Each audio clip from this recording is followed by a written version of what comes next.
There's a particular shame that comes from singing out of tune, or being told you've been singing out of tune, or just hearing yourself sound bad.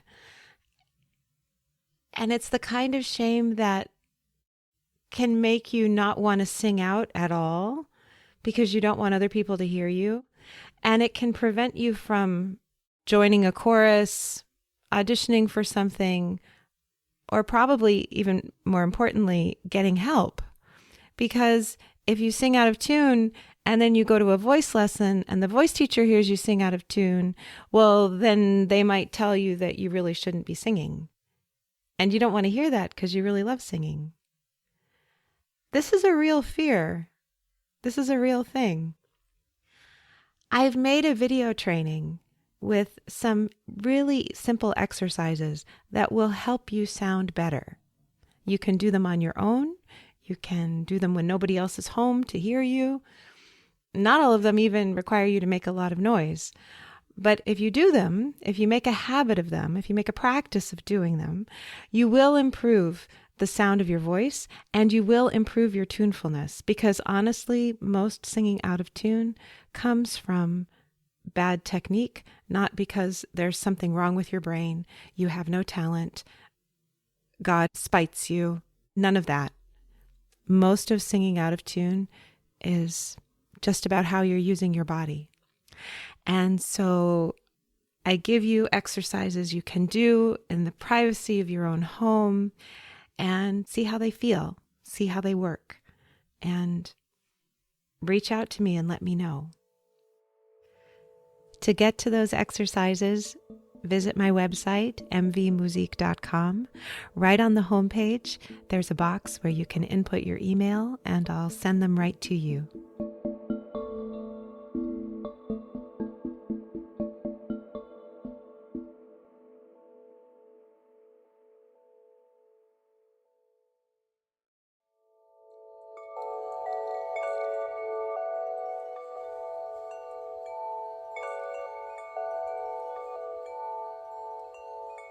Your voice is unique to you. It grows as you grow. It changes as you change. If you're curious about the relationship between your voice and your body, your heart and your mind, welcome. My name is Michèle Voillequé, and I can't wait to hear you. Someone said to me the other day, I love music, but I'm not musically inclined. And I replied, well, love is an inclination. So what exactly do you mean by that you're not musically inclined? Well, all of my friends growing up played instruments and learned how to read music and had a lot of fun in band and orchestra, and that just wasn't me. And I said, so do you think there's something fundamentally wrong with you that you don't know how to read music? And I don't remember whether he said yes or no, but I said, reading music is a skill, just like learning to read or learning to do math is a skill. And if you've never tried to learn to read music, you're not going to know how to read music. Your friends weren't born with a separate musical brain attachment, but they didn't come out of the womb reading music. They learned how to do it. And you can learn how to do it too. You've learned how to do other things. This person was a grown-up, has kids, has a job. You know, they've learned things. They know how to learn. They can read texts. And the skill for reading music is the same skill as reading written language. You don't know how to read music simply because you haven't ever tried to read music. You can't hold that against yourself. That's not fair. And we talked a bit more about his musical upbringing or lack thereof. And he said that in his school there was everybody had to take music class, and there was a moment when they had like an instrument petting zoo, and you got to pick the instrument that you wanted to learn, and he really wanted to learn the trumpet. And the people in his house thought it would be really good if he didn't learn to play the trumpet, but learned to play something else. I don't remember what the something else was, but it was something quieter, definitely not a trumpet. This is not the first time in my life that somebody's told me they really wanted to play the trumpet and their family really didn't want them to learn to play the trumpet. Anyway, so he tried the other thing for like 6 weeks or something and completely lost interest and didn't continue with music because he didn't like the instrument he was playing. That doesn't mean you're not musically inclined. That means he wanted to play the trumpet and he didn't get to play the trumpet. I have the great fortune of having parents who love music. And even though neither of them play an instrument, they loved going to the symphony and to the opera, and they would take me as soon as they could. And I remember being at a symphony concert, and one of them said, Michèle, so of all those instruments up there, which one do you like the most? Which one do you think you'd like to learn how to play? And I pointed straight to the violin section and said, that one. I really wanted to learn to play the violin. I loved how it sounded. And that stuck. And I got to learn how to play the violin. And I love the violin. And I will tell you that even though cellos are also stringed instruments, the people who gravitate toward cello are different from people who gravitate toward the violin. And the people who want to play the piccolo are not like the clarinetists entirely. Instruments have different timbres, and human beings have different personalities and timbres, if you will. And I really believe that if a child wants to do something musical, they will gravitate toward the thing that harmonizes with them. And so if you're a parent or a grandparent and you have a child and you think they should have music lessons because that's a thing that supportive families do, is help encourage a musical education or whatever, you had music lessons, do yourself and the child a favor by giving them an opportunity to pick for themselves. There's nothing that says that starting with the piano is the only and always appropriate thing to do with a little one to give them a musical education.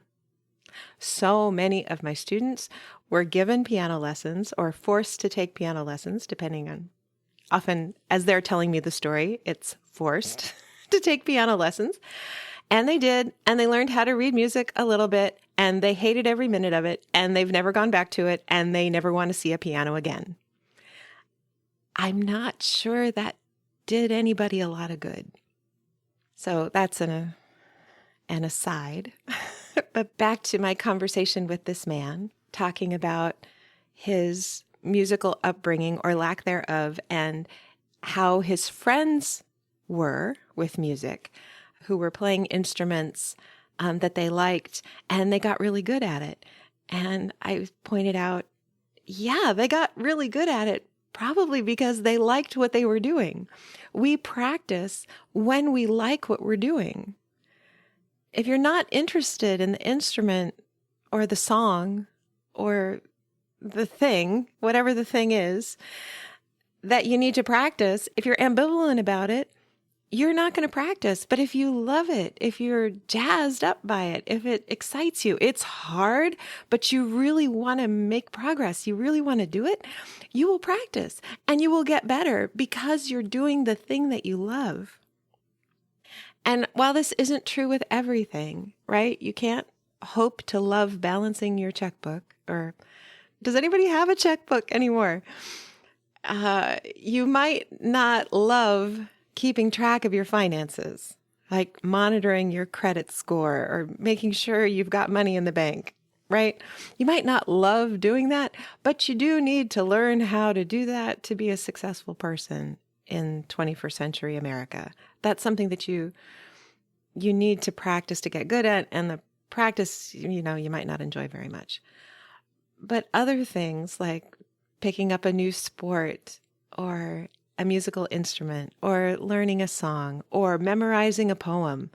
Oh my goodness. If you hate the poem, there's no way you're going to memorize it, right? You're just not. Or you will, if you're in school and you have to memorize the poem and you have to take the test, you will have a young enough brain that you can just cram it in there, spit it out, and then it'll be gone. And you'll let go of it probably as soon as you possibly can if you don't like it, right? You can make it work, but if you love the poem, if you love the way it sounds, if you love the way it looks on the page, it won't be any effort for you to work, to practice, to memorize it. Notice I didn't say it won't be any effort for you to memorize it. There is effort. The difference is that you enjoy the effort, so it doesn't feel hard, right? You're not suffering. Another thing we talked about was how difficult it is to be patient with ourselves in adulthood when we're learning something. Because it's been years since we've had to learn anything probably really new, right? When you're a young person, everything is new. Absolutely everything is new. And you're learning all of the time because you can't avoid it. Your survival is dependent upon you learning things, like stoves are hot and ice is cold and gravity is real and stairs can be complicated, all kinds of things. But once you've grown up, left home, gotten a job, been in the job for a little bit, you probably haven't had to learn anything new. And if you have had to learn something new, you might have bitterly complained about it. Like when the online portal changes, like you're used to logging into your bank in a particular way, and then they redo it and you have to figure it out again, or even passwords expire. And so you need to create new passwords. And that's not like a big moment of learning. You just have to create a new password, but you're irritated by it. Like, why do I have to, why? Why? And part of the irritation is that we feel like we don't have any bandwidth for that. Our brain is so full of all of the things that we've already needed to learn that we don't need another hiccup. Thank you very much. We just need things to run the way that we believe we've learned that they ought to be running. And so when you're trying to do something big, like learn a musical instrument, your voice or an instrument that's outside your body as an adult, it can be really difficult to be patient with yourself while you sound bad, because you're going to sound bad a lot of the time. Even for me, I've been a musician pretty much my whole life, I still struggle with sounding bad. I don't like that part, but I do sound bad because I am a human and I'm learning.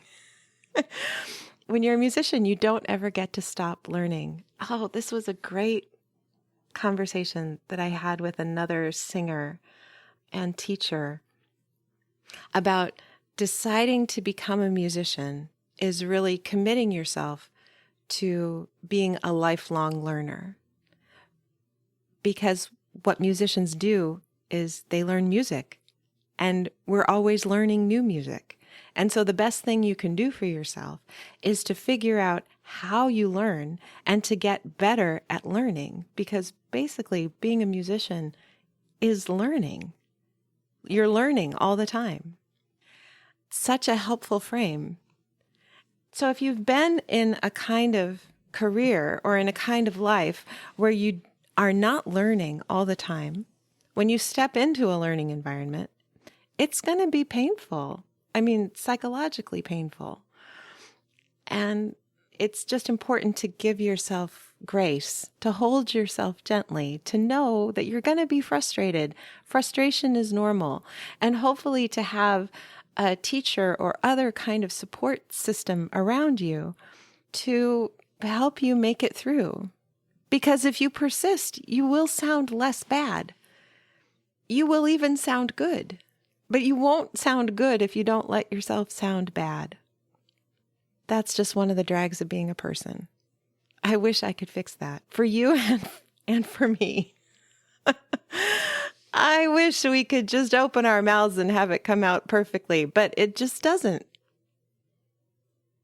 And the last thing this man and I talked about was about how we learn how to use our voices by imitation.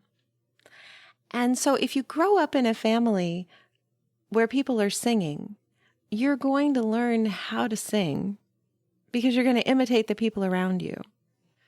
And you'll learn to sing earlier, and you might learn to sing better than other people because you had the benefit of an environment that was supportive of singing. But if you grow up in a family where people aren't singing, that doesn't mean that you're not going to be able to sing. It just means you're going to learn later. You might have some more hang-ups about singing, especially if your family is one of those families who says, we're not singers, we're not musicians, and that's kind of a badge of honor. None of us can carry a tune. Like, that's just what it is to be in that bloodline. So that can make it harder to learn how to sing. I haven't found any scientific truth to that if your parents don't sing, that you can't sing. My parents do not sing, and I sing really well. And I learned later in life, and it took me a lot more effort to learn how to sing well than other people I grew up with. When I was in high school, I was playing the violin in the pit orchestra for the high school musicals and looking longingly up at the stage, wishing that I could be one of those girls in the pretty dresses who the boys thought were cool and, who were popular. And instead, I was down in the pit. Orchestra pits are... I don't know the etymology. I don't know why we call orchestra pits, but when you're 14, 15, 16 and you wish you were different than you were and you're in the pit, it's the pits. Yeah, wishing that I was like them. And they were from families who sang, had more singing resources at their disposal than I did. And that's a moment that I survived, right? And playing in the pit was kind of fun. Because, the orchestra has its own vibe. We have our own jokes. We have our own way of being with one another. That also is really sweet. And there is an upside to not worrying about everything about your hair and makeup and your outfit. As long as we were in black, we were clean, we were dressed in black, we were good. There's something really nice about that, too.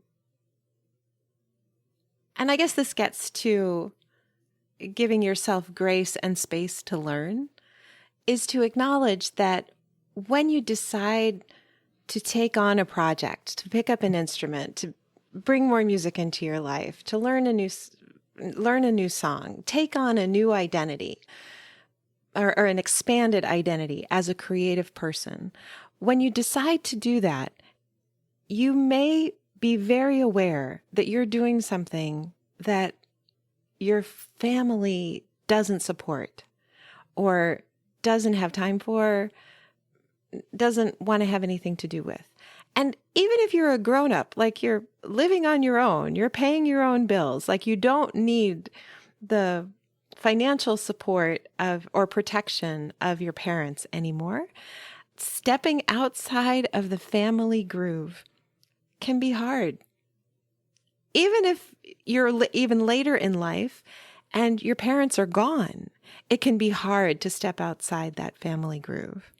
So I've said this before, give yourself grace. Understand the magnitude of what you're doing. Not because therefore you shouldn't do it because it's a big thing, but just that it's not nothing. And for many, many people, deciding to access more creativity, bring more of the arts into their everyday lives, that is such a life-giving, psychologically healthy step for them. It's a step I believe everybody should take. If you can find a way to bring more art, joy, creativity, music, drawing, wonder, awe into your life, it will improve your quality of life. So this podcast today, or this rant today, started with the phrase, I love music, but I'm not musically inclined. And I just want to say that that's not a sentence.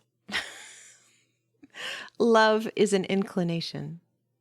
If you love something, you are inclined toward it. You might not be good at it. You might feel shut out from it, but you are inclined toward it. And our inclinations, I think, are worth listening to. They're worth honoring. If you make any lists at the end of this year, I'm recording this in December of 2024. If you make any lists, make a list of what you love, what you want more of in your life. And maybe for 2025, allow yourself to have a little bit more of whatever is on that list. Life is so short and life can be so hard. We need more joy. We need more art. We need more love. Thanks so much for listening.